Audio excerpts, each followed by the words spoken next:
Hey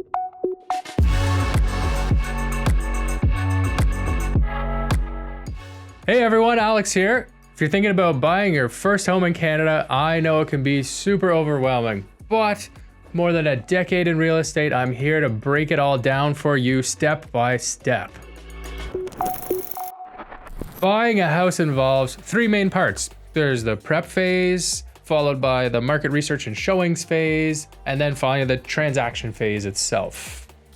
In the preparation phase, you're getting your finances and legal documents in order, so you're ready when the right home comes along, you are all prepared to make your offer.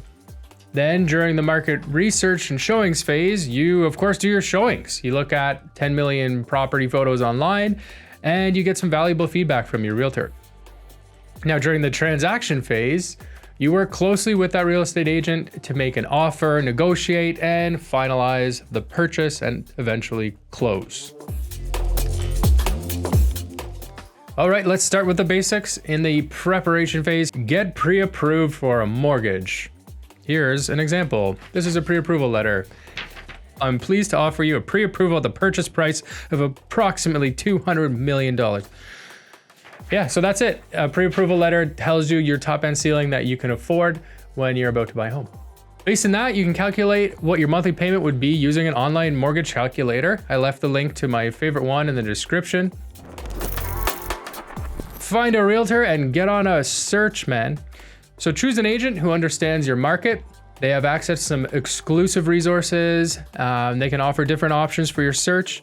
The most important part of this is the detailed feedback you get with your realtor, that dialogue you get discussing properties. And believe me, it's super valuable. Do showings and research your target market. This is the fun part. Go to different houses, judge them. Get that feedback from your realtor, and you're going to be basically tuning your value barometer at this point.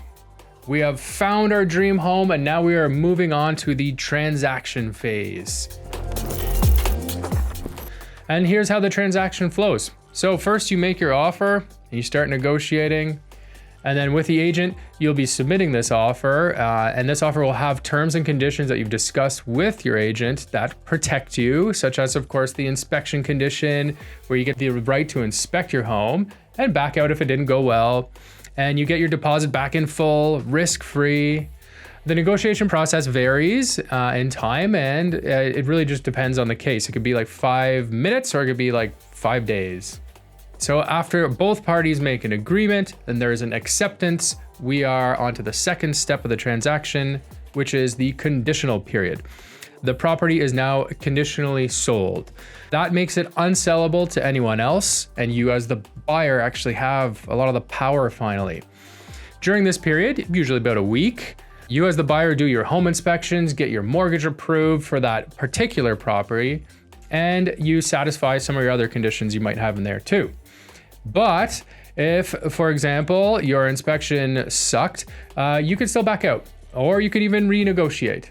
So you're cool with everything, you fulfilled your conditions, and the sale is firm. Bringing us to the third step, firm, not closed. So you are now contractually obligated to buy the home. There is no backing out without getting in, legal trouble. But in this period, this is where you're going to be setting up your utilities, arrange for home insurance, work with your real estate lawyer, sign your closing paperwork, and schedule the final walkthroughs. There's actually a lot of substance in the firm not closed period. I'm going to be covering a bunch more of it in further videos. Now, what's important to understand about this step is that this is where some of the unexpected issues and conflicts may arise. Maybe a delay in your financing, or some kind of like repair item was discovered during one of your walkthroughs. So there can be conflicts. Having an experienced real estate agent is important here at this point because they can help you forecast some of these issues and help you even negotiate reasonable solutions for them. Big part of the business, dealing with issues before closing, although they don't happen all that often, but it's a real part. Now, the final step of the transaction itself is the actual closing. This is the day you get your keys. The deed is transferred. Your mortgage begins, all the same day. I'm gonna share a pro tip with you guys. I even find a lot of agents don't even know this. In Ontario, there is a 48-hour warranty after you close on a resale property. That means, for example, if your furnace is broken within that 48-hour window after closing, the seller's still on the hook technically.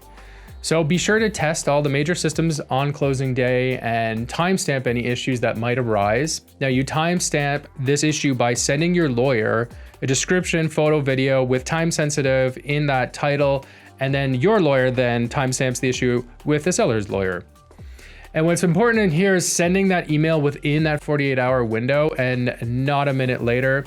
I mean, in most cases, if there is an issue after in that 48-hour window, or even further after closing, the agents figure it out, the lawyers figure it out. But God forbid you have to go in front of a judge. If you did not timestamp that issue within that 48-hour window, you have no case. So now the transaction is complete. I hope you found this video useful. I also offer a free call where I can give tailored advice and answer any questions you might have about buying your first property. Just check my contact information in the description below and reach out. And of course, stay tuned for more deep dives into each stage of this process. And that's it for this video. See you in the next one.